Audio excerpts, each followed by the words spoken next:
Hello, my name's Luther, and I used to believe my family loved me until they started replacing my memories with their future plans. One day, I was Grandpa. The next, I was an obstacle. My daughter smiled as she called me generous. Right before she handed my apartment keys to her husband, they staged the nursery before I even said yes. They changed my locks in their minds before they asked for permission. They tried to declare me senile, to rewrite the ending of my life before I'd even finished the chapter. But if I was confused, why did Jared already list my home online? Why did I find my late wife's belongings in a garage sale ad? What happens when the people who call you dad want your house more than they want your heartbeat? And how far would they go to silence you before you learn how to speak back? The knock came just as I reached for Marla's folder in the closet. I paused, hand hovering above the file. The kind of hesitation that doesn't come from surprise but from dread you've already grown used to. Jared's voice floated through the door, cheerful and oily. "Happy birthday. Luther, I brought flowers. And, well, a little paperwork to finalize everything." I didn't answer right away. I took the folder out, closed the closet door, and walked slowly toward the entry. I opened it just wide enough to see his too white smile and the bouquet grocery store tulips, half wilted, behind him. I saw the outline of a large envelope tucked under his arm. "You busy?" he asked. I stepped aside without a word, letting him in like someone who knows the storm's already broken the roof. No point slamming the door now. Jared looked around, casually scanning the apartment like a contractor about to pitch a remodel. He set the flowers on the kitchen counter and the envelope beside them. "I thought today might be the right time," he said, easing into my old recliner like it was his. "You know, to get things rolling. It's just some forms the title office needs. No pressure." He crossed his legs and smiled again. I didn't move. The folder in my hands grew heavier. Inside were documents Marla and I had stored over decades' life insurance, the original deed, her will. I clutched it tighter and nodded once, then turned my back on him and walked down the hall. The day had started like any other birthday since Marla passed, quiet. I'd put on the good shirt she used to press for me, the one with the slightly crooked buttons. I even shaved not well, but enough to look like I cared. Pine Creek Diner. Her voice echoed in my mind, always warm and never judgmental, so that's where I headed. The place hadn't changed much. Same flickering neon, same waitress with the tired ponytail and sharp eyes. I'd reserved the table near the window, the one Marla liked best. The rest of the party trickled in. Sandra, my only child, kissed my cheek distractedly. Her husband Jared nodded like he was already somewhere else. Little Ellis ran to me with a squeal, all crayon and glitter. During dessert, after the pie was half eaten and the coffee gone lukewarm, Sandra stood and tapped her glass. "Can I have everyone's attention for a moment?" she said, lifting her wine. "Tonight's not just about Dad's birthday. It's also about new beginnings. We're so happy to share that he's generously offered us the apartment to help us start the next chapter of our life." There were claps. Jared grinned. Ellis giggled, oblivious. And me, I blinked, smiled thinly, and nodded. Not out of agreement, but paralysis. My fork hovered above the plate like it had forgotten its job. Phones recorded. I saw the red light blinking from the edge of the table. I was a background prop in a family photo I didn't consent to. After the toast, Ellis handed me a folded piece of paper, edges smudged with her tiny fingerprints. Inside, a crayon sketch of what looked like a house with a heart over it. In the corner, scrawled letters, "Your new house." The question mark wasn't just decorative, it dug under my ribs. I smiled again. this time managing to reach her cheek with a kiss. "Beautiful," I said. "Thank you, sweetheart." Later that evening, I walked home slower than usual. The fall wind had picked up, stirring dead leaves along the sidewalk. The building looked the same brick, same rust on the railing. But as I opened my mailbox, the air shifted. Inside was a thick envelope marked urgent from a title company I didn't recognize. Back upstairs, I sat beneath the reading lamp, peeled it open with a letter opener that still had Marla's initials carved in the handle. Inside, a set of preliminary transfer documents partially filled out, my name and address typed neatly, signature line blank. No cover note, no explanation. I didn't sign. I didn't tear it up either. I placed it in the drawer beneath the file cabinet, just beside Marla's original deed copy. As I slid the drawer shut, a piece of paper fluttered out. I picked it up, scribbled in faint pencil, almost as an afterthought. "Thanks again. Dad, you're giving us a fresh start." I read it twice. My pulse slowed. My chest tightened. I couldn't recall ever saying yes to anything. Not directly. Not even in passing. I stood, walked to the closet, pulled out Marla's old legal folder. Just as I opened it, the knock came. Same rhythm, same false cheer behind it. "Hey, Dad," Jared called. "Forgot one more form. Shouldn't take long." I didn't answer. I stared at the papers in my hand, then back at the door. The morning after the dinner, I stood in my kitchen with the coffee already gone cold in my hand. The sun had barely nudged past the horizon, casting a tired gray light across the tile floor. Crumbs from Ellis's birthday pie were still scattered across the table, blueberry fillings smudged into the wood like bruises. Next to it lay the folded drawing she'd handed me at the diner. I sat down, unfolded it carefully. This time, I saw it more clearly, a stick figure version of me standing beside a tall woman with curly hair that would be Sandra, and a man with spiky lines for hair, probably Jared. Ellis had drawn herself holding hands with the three of us, standing inside what was unmistakably my apartment, the green rug, the potted fern by the balcony, even the lamp Marla insisted on keeping despite its frayed cord. Across the top, in pink crayon letters, "Our new home." I rubbed my jaw, then folded it again, tighter this time. There was a knock. Before I could move, the door opened. They had a key. "Hi." Dad Sandra's voice rang out like a chime someone kept hitting too hard. She stepped in with Ellis close behind, clutching her usual worn plush rabbit. "Just dropping off a few things," Sandra added, holding up a grocery bag. "Thought we'd catch you before your coffee." I nodded once, not trusting my voice. Ellis ran up and hugged my leg, then looked up at me with those wide eyes. "We can't wait to move in." "Grandpa," she said. My grip on the drawing tightened, the paper bending under my thumb. Sandra knelt next to her, whispering something I couldn't catch. Then she turned to me with a grin. "We're planning to keep the kitchen just how you like it. You know, the little things. Makes a place feel familiar." I stared at her, then back at the folded paper in my hand. She was still talking.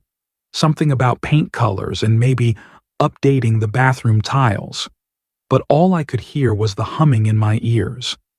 They stayed for 10 minutes, long enough to refill my sugar jar, long enough for Sandra to casually suggest clearing out the guest room sooner rather than later. Then they left, with a trail of artificial cheer and the scent of department store perfume lingering behind. I sat on the edge of the recliner, pulled out my phone. The screen lit up with a notification from an unfamiliar tag. Sandra had posted something. Curiosity got the better of me. The video started with soft ukulele music, a slideshow. First, a photo of my living room before. Then a digitally mocked-up nursery, right in the same space, overlaid with the caption, "Future Nursery." Next came a smiling shot of Sandra and Jared on my balcony. Underneath it all, "Thanks to Dad, we're finally starting the next chapter." My stomach turned. I put the phone down slowly, like it might explode. The apartment suddenly felt too small and too open at once. I stood and looked around.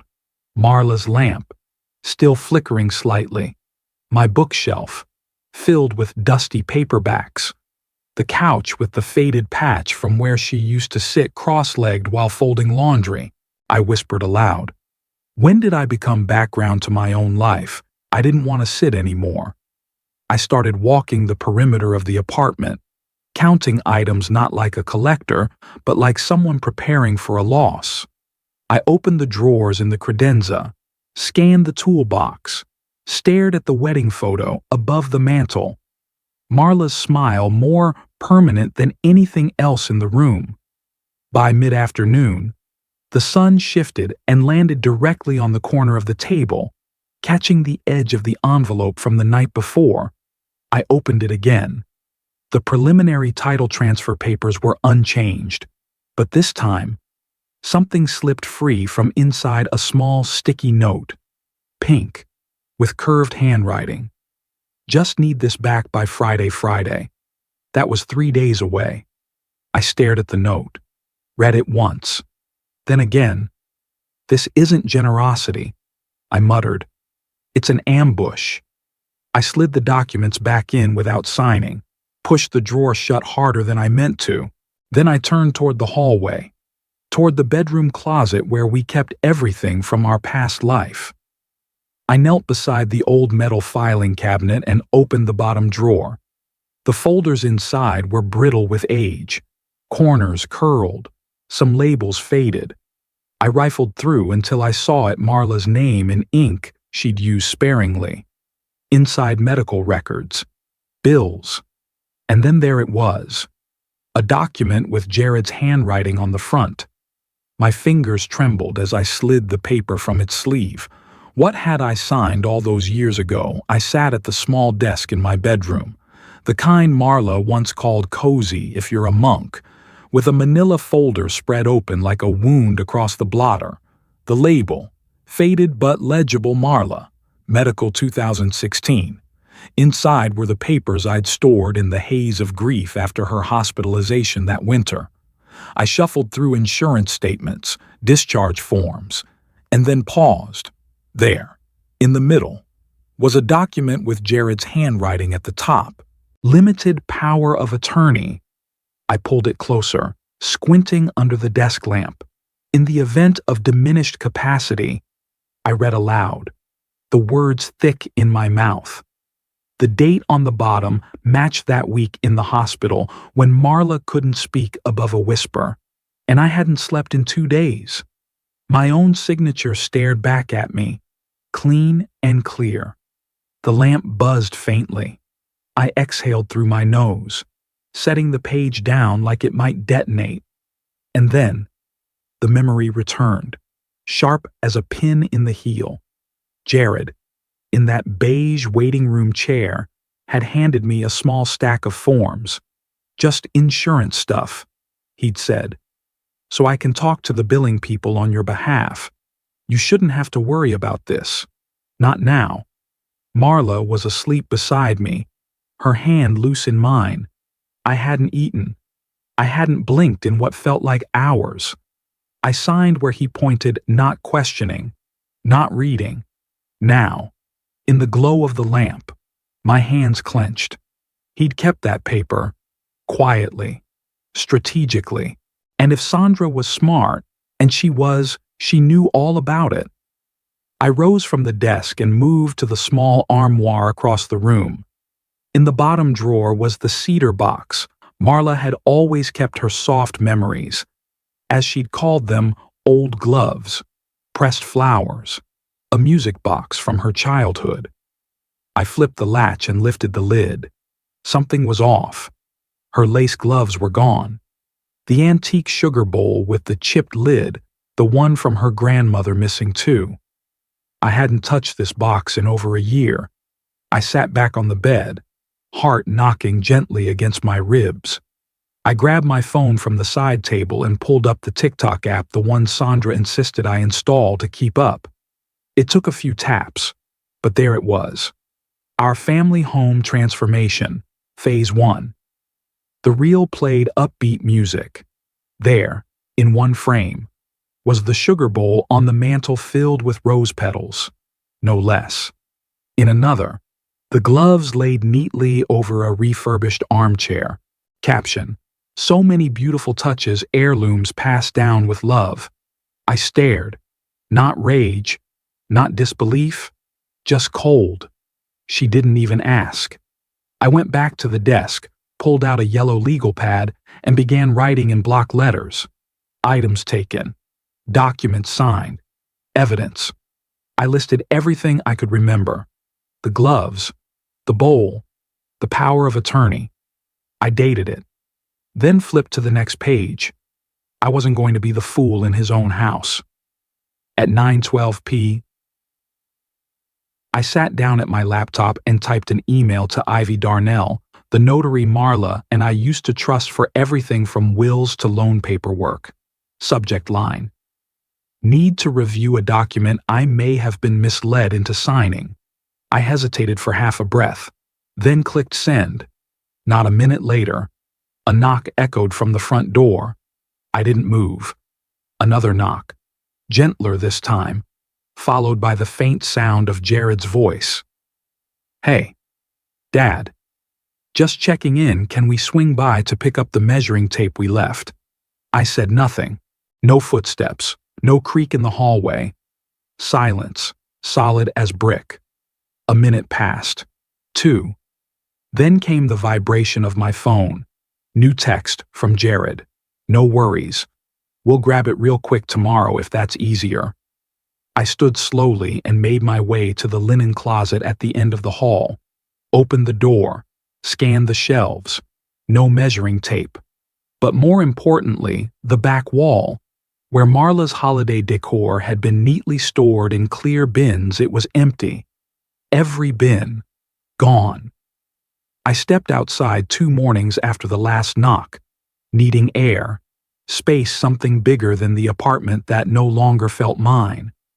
The hallway smelled faintly of ammonia and fried onions from the 5th floor. I made it halfway toward the elevator when I saw Ruthie from 4C coming down with her reusable grocery bag. She slowed when she saw me. "Luther," she said cautiously, like testing the weight of the word. I gave a small nod. She hesitated, then cleared her throat. "You know, that guy, your son-in-law, he was here yesterday, showing someone around." I stopped. Showing. A younger man. Had a clipboard. Jared said he was evaluating potential light adjustments. Light adjustments, I repeated, as if saying it again might make it make sense. Ruthie shrugged, looked uncomfortable, then mumbled, "I thought maybe you knew." She didn't wait for an answer. I turned back and walked slowly home, my feet suddenly unsure of the floor beneath them. Once inside, I shut the door gently, then stood in the middle of the living room. I looked up, at the light fixtures, the sconces on either side of the mirror, the lamp I bought with Marla on clearance because she said it felt like jazz. The bulbs all worked, nothing flickered. I walked through each room, noticed small things, a corner scuffed near the baseboard, the carpet slightly pulled near the bedroom threshold. I pulled out my phone. Sandra's Facebook was still public. I hadn't blocked it. Scrolling past family brunches and Ellis's first dance class, I saw a post shared by a friend of hers. "Congrats again on the new place. So proud of you." The replies were full of hearts. Claps. One woman even added, "You deserve it after everything." Everything. I kept scrolling. Further down, hidden in the post meant for select friends, was a preview link, a real estate listing, private. The main image was unmistakable. My living room, touched up lighting, My bookshelf replaced with a vase full of eucalyptus I didn't own. Caption modern minimalist space. Move-in ready. Offers under review. Offers under review. I sat down at the kitchen table, my legs suddenly unable to carry the weight of my chest. I reached for Marla's recipe box, the kind that had peeling yellow paint and a stubborn hinge. I opened it, not sure why. Inside, between her worn index cards for sourdough and banana pudding, was a folded piece of stationery. It read, "This kitchen smells like home. Don't let them take that away." It was her handwriting.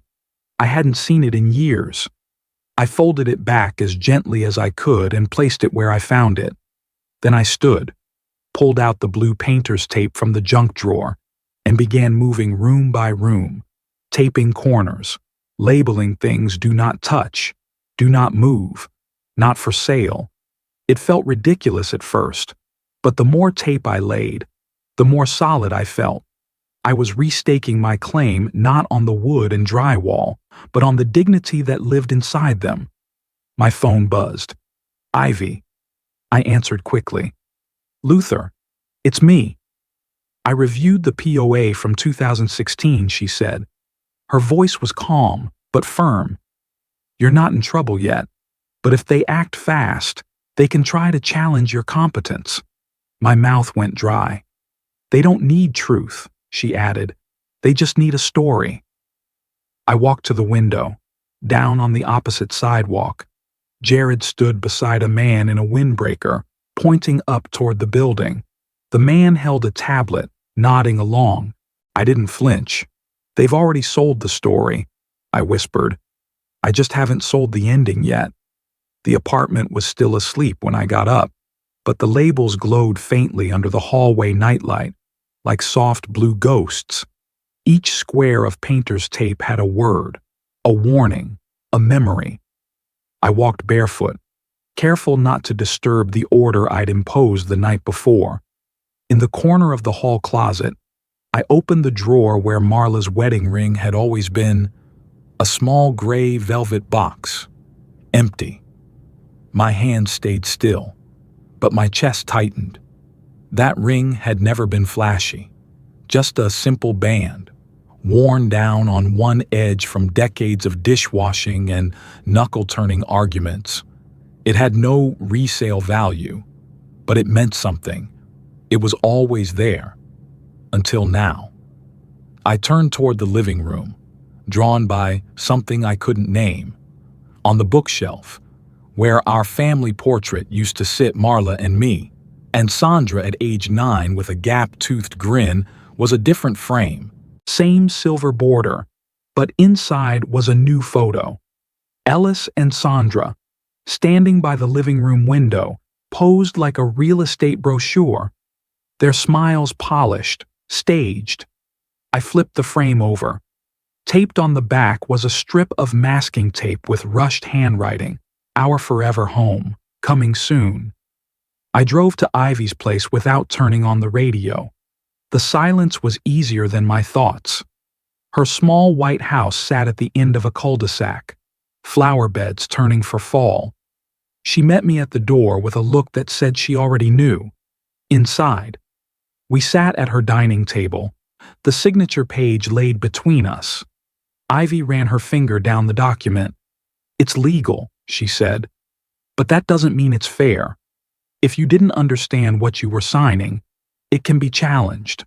I nodded. "We'd need to revoke the POA formally. I'll help you do that.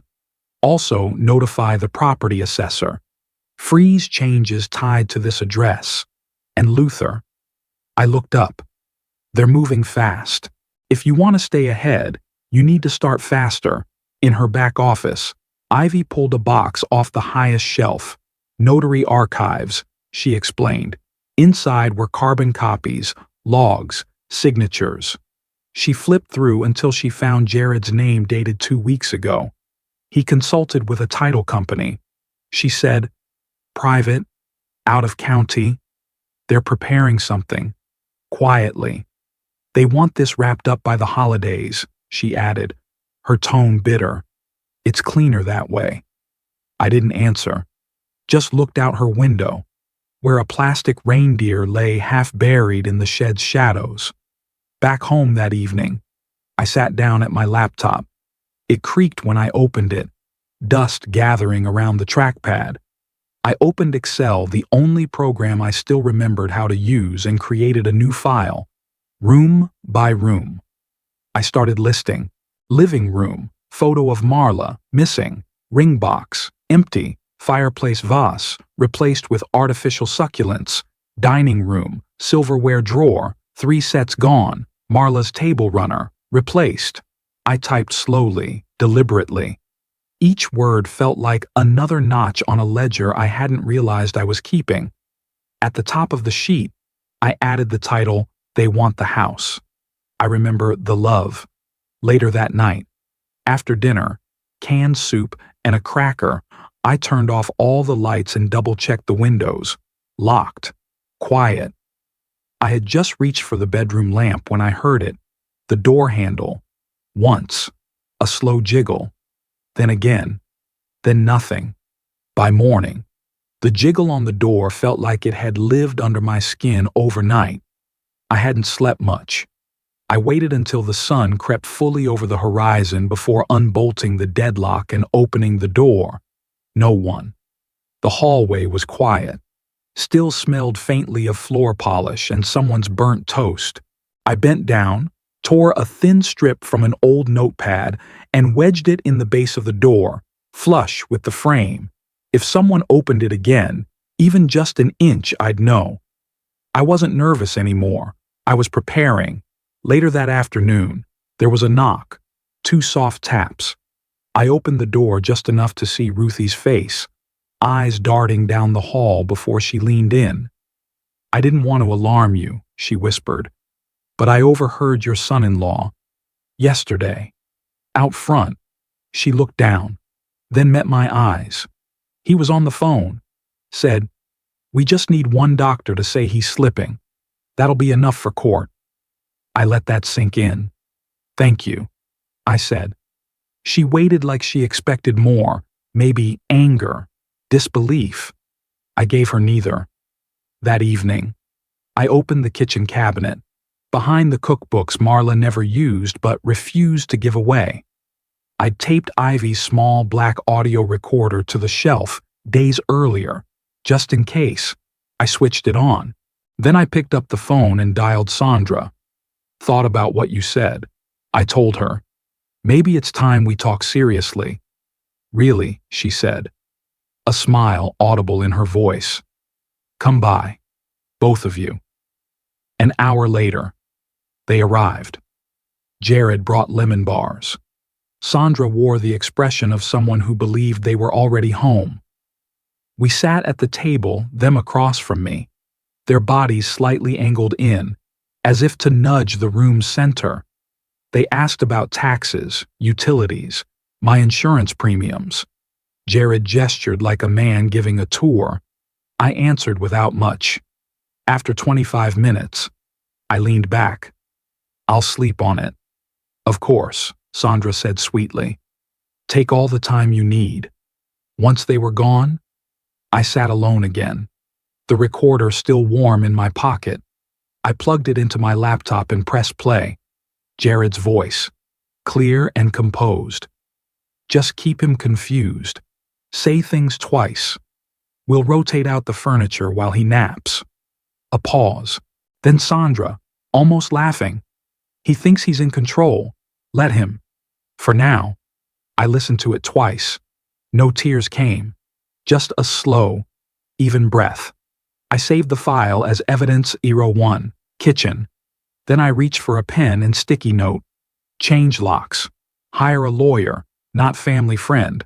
I pressed the note to the fridge. The next morning, with my coffee just beginning to cool, I pulled up Instagram. A video was already playing before I could blink a soft pan across my living room. My recliner was gone. In its place, a pastel armchair with a white throw blanket. My bookshelf was bare except for one fake plant and a black and white photo of Sandra holding Ellis. The caption read, "A legacy, reborn." I woke up with the same weight in my chest that I'd gone to sleep with. I reached for my phone before my feet hit the floor, thumb hovering over the audio file, the one from the kitchen. I needed to hear it again. I needed to remind myself that I wasn't imagining what they'd said, that I wasn't just slipping. But before I could tap play, a new notification popped up. Sandra had posted something. The title of the video made my mouth go dry. When family betrays you. A grandfather turns his back. I tapped it open. Soft piano music played underneath slow-motion clips of Ellis running in a park, twirling in a sundress, blowing out candles. Then Sandra's face filled the screen, red-rimmed eyes, cropped close enough to feel intentional. "We just wanted to start our life," she whispered. "We didn't ask for much. We gave him love, and he gave us silence." The video cut back to Ellis painting a cardboard box, "Our new home," scribbled in purple crayon. I froze. That was from my apartment, my dining room table. The comments were already piling in.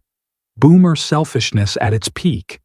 He probably forgot he even owned the place. Poor girl just wants a safe home for her kid. I didn't feel rage. I felt erased. The phone rang mid-afternoon, a voicemail. "Hello, Mr. Raylan. This is Pineview Neurology. We're confirming your cognitive evaluation next Thursday at 9:30 a.m. with Dr. Evans. If you have any questions, call us back." I hadn't made any appointment. I called the clinic, gave my name, birth date. "Your son-in-law Jared scheduled it. Said you've been having episodes." He submitted documentation under concerned family privilege. I hung up before she finished her sentence. I opened my email and forwarded the voicemail transcript to Ivy.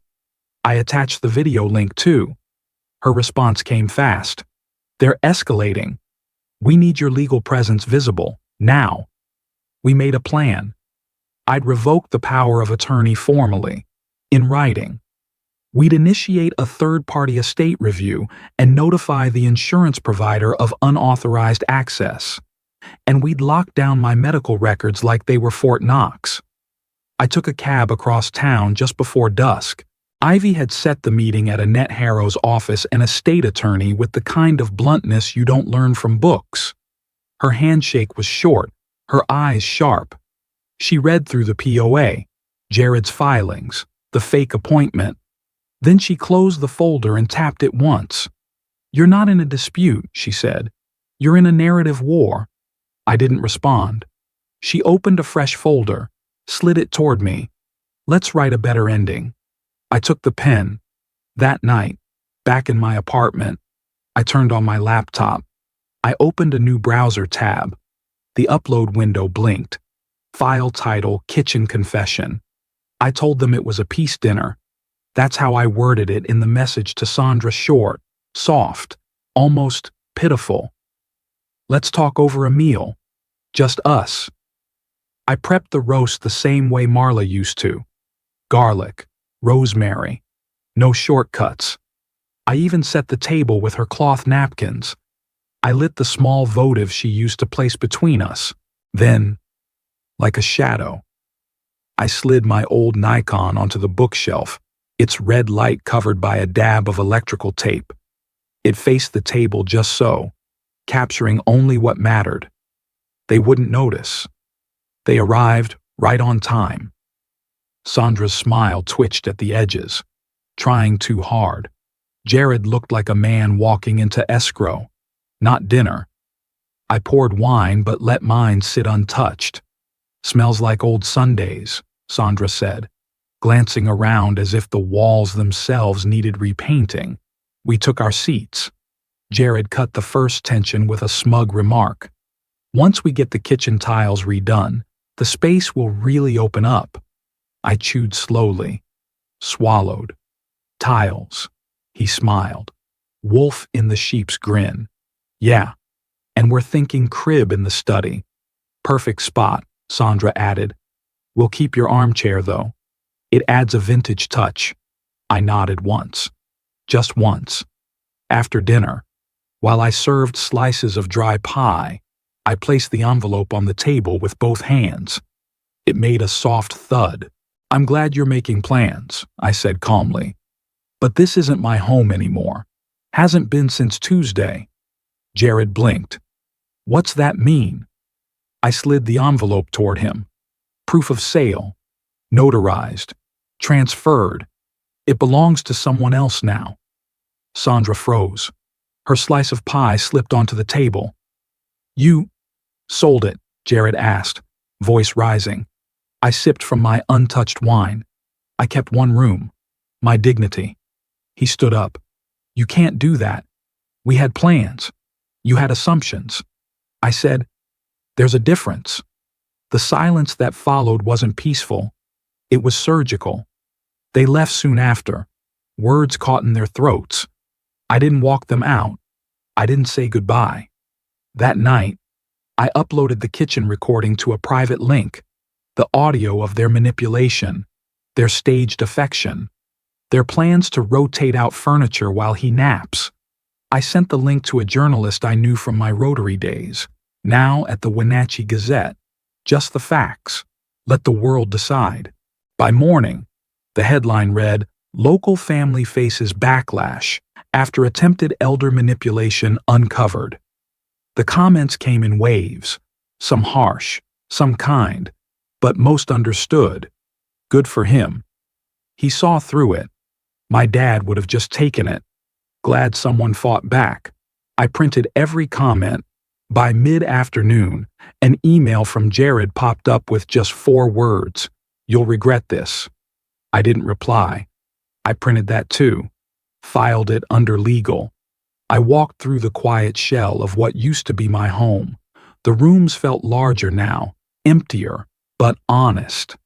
I tapped the photo of Marla still hanging in the hallway. "They wanted the house," I whispered. "I wanted peace." As if on cue, the doorbell rang. I didn't rush. A single sheet of paper slid under the door. Notice of transitional occupancy review. Potential guardianship filing pending. I stared at the envelope for a long time before bending down to pick it up.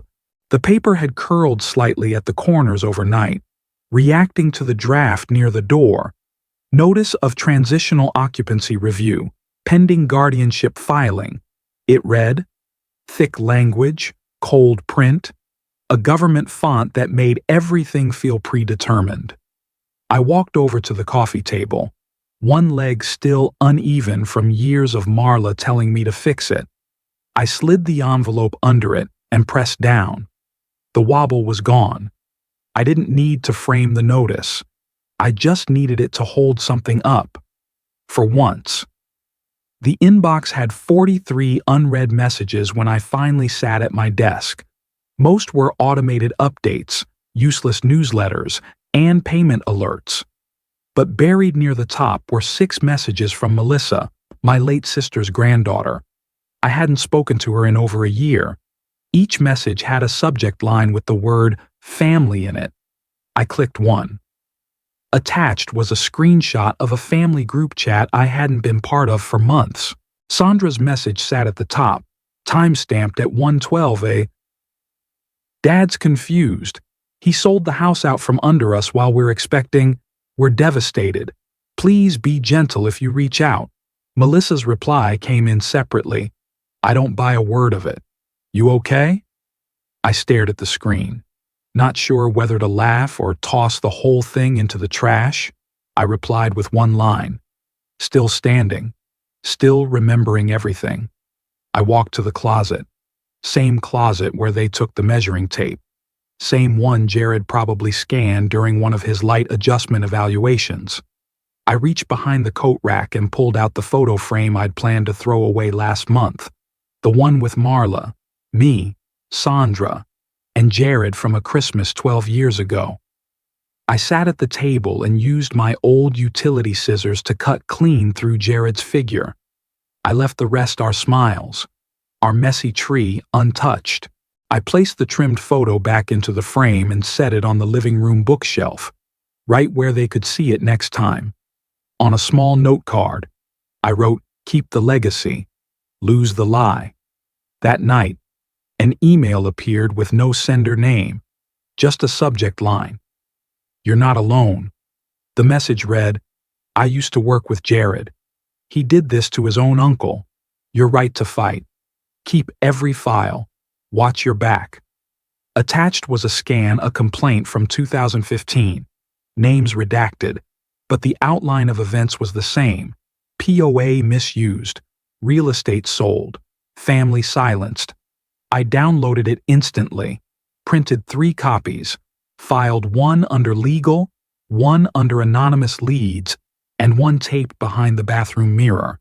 Then I opened a fresh document titled Guardianship Defense. I typed medical history from past 3 years, signed affidavits from Ruthie and Melissa, audio file, kitchen confession, 2015 complaint from whistleblower, screenshots from Sandra's smear campaign. I took a breath, closed my eyes, whispered. They wanted to paint me senile. I'll frame their whole lie instead. I printed the list and taped it to the fridge next to Marla's old recipe card for lemon bars. My phone buzzed. It was Jared. "You're going to ruin everything. We're family." I didn't even open it. I deleted it in silence. The front desk manager at the building was a retired postal worker named Chuck. He still wore a vest even though no one asked him to. When I asked if anyone had accessed my unit recently, his face shifted. Your son-in-law, Jared, right. He said you told him to pick up something last night, had the old spare key, claimed it was just some routine maintenance." I nodded slowly, thanked Chuck, and walked out into the crisp air. Routine. Sure. I guess theft has a routine now. Back upstairs. I called my bank. After 3 minutes of hold music and 2 transfers, the voice on the line finally confirmed it. "Yes, sir. Someone did attempt access via proxy authorization. Said he was handling things for a family elder." I froze. "Did it go through?" "No.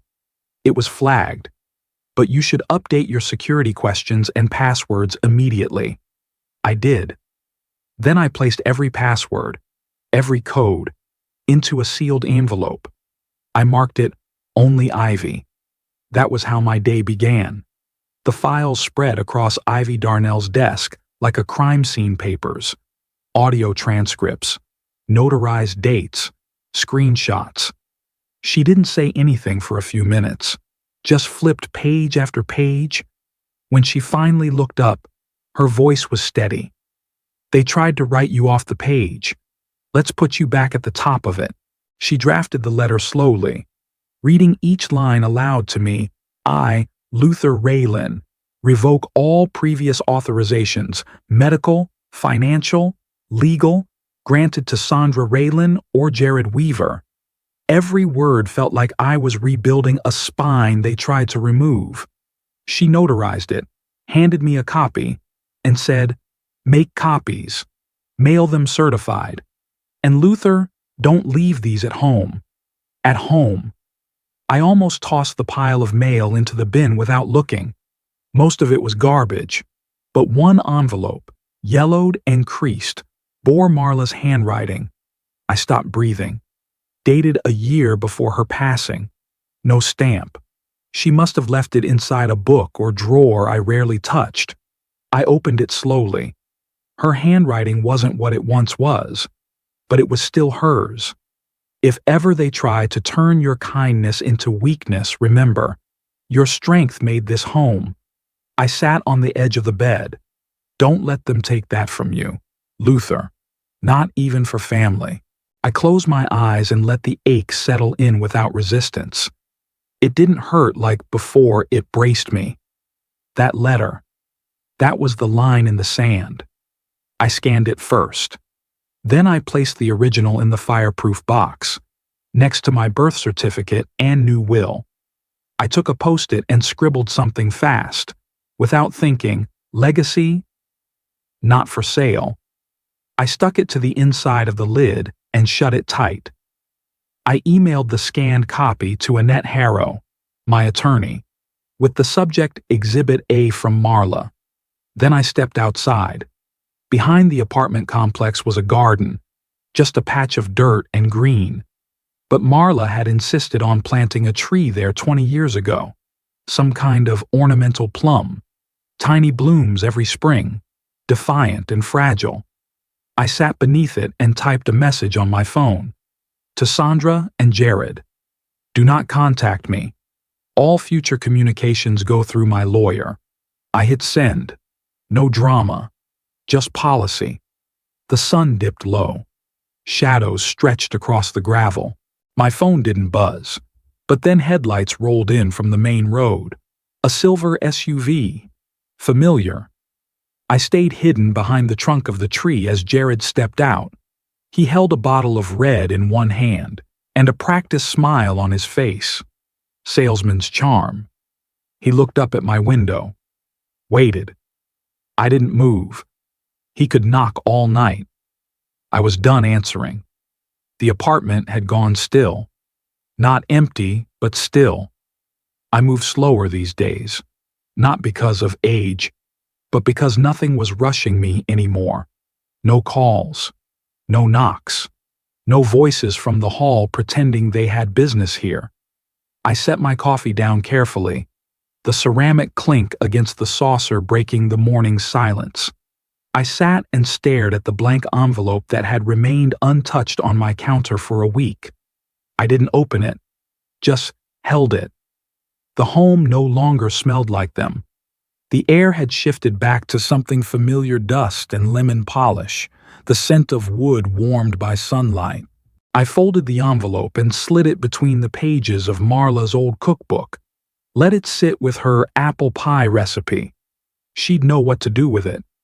By 10, I was at Annette's office, documents clutched like a shield.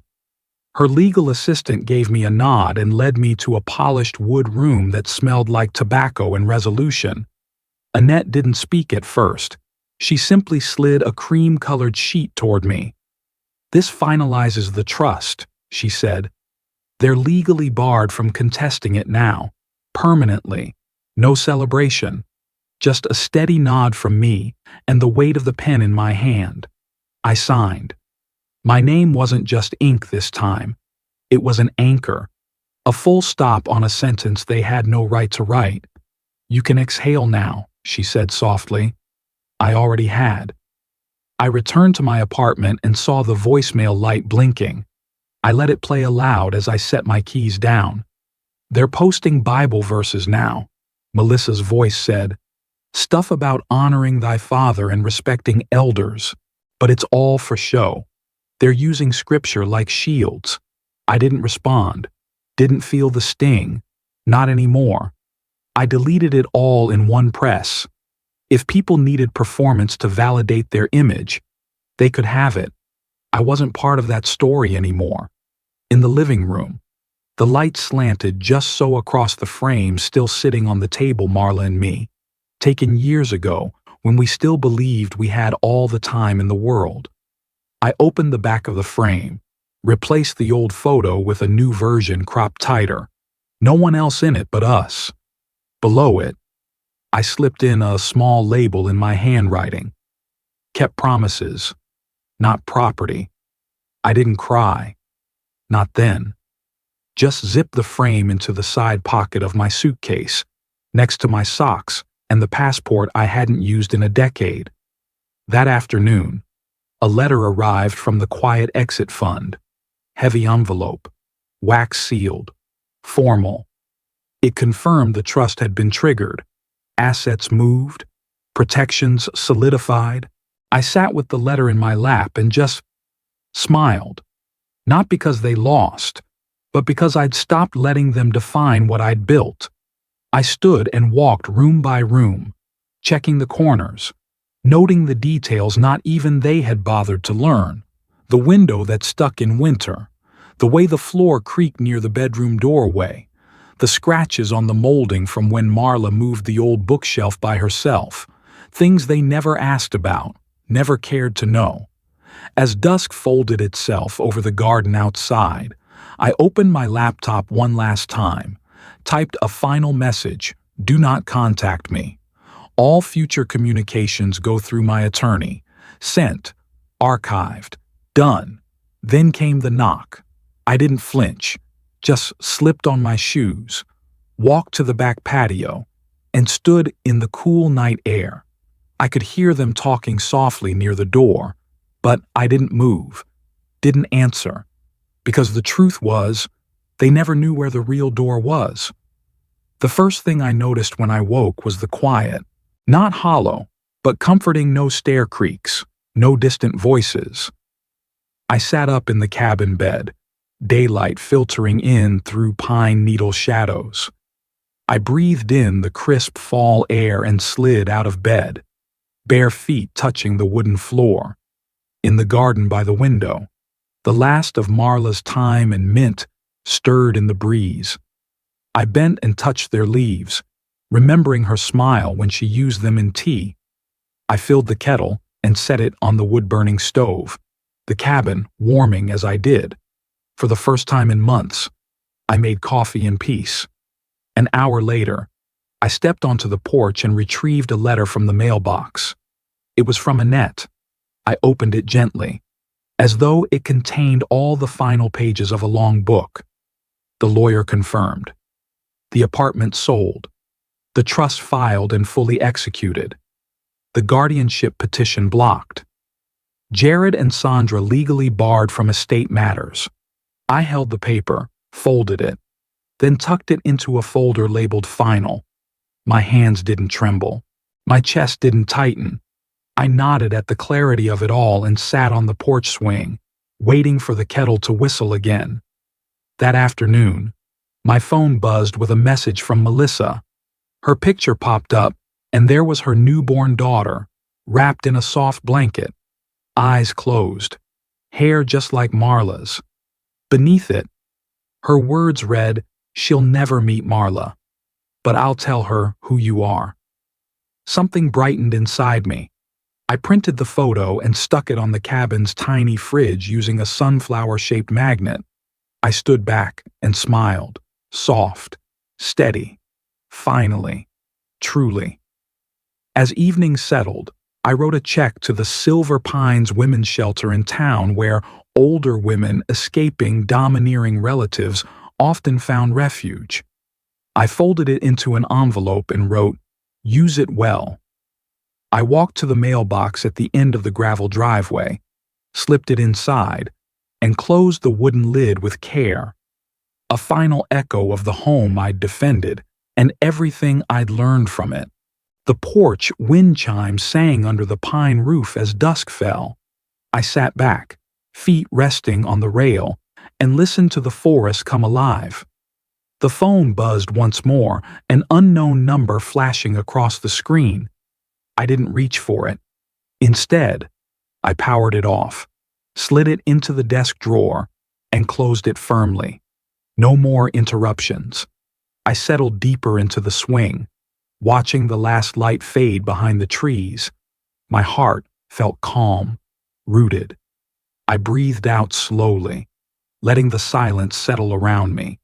They never earned my home, or my silence. And now, they have neither.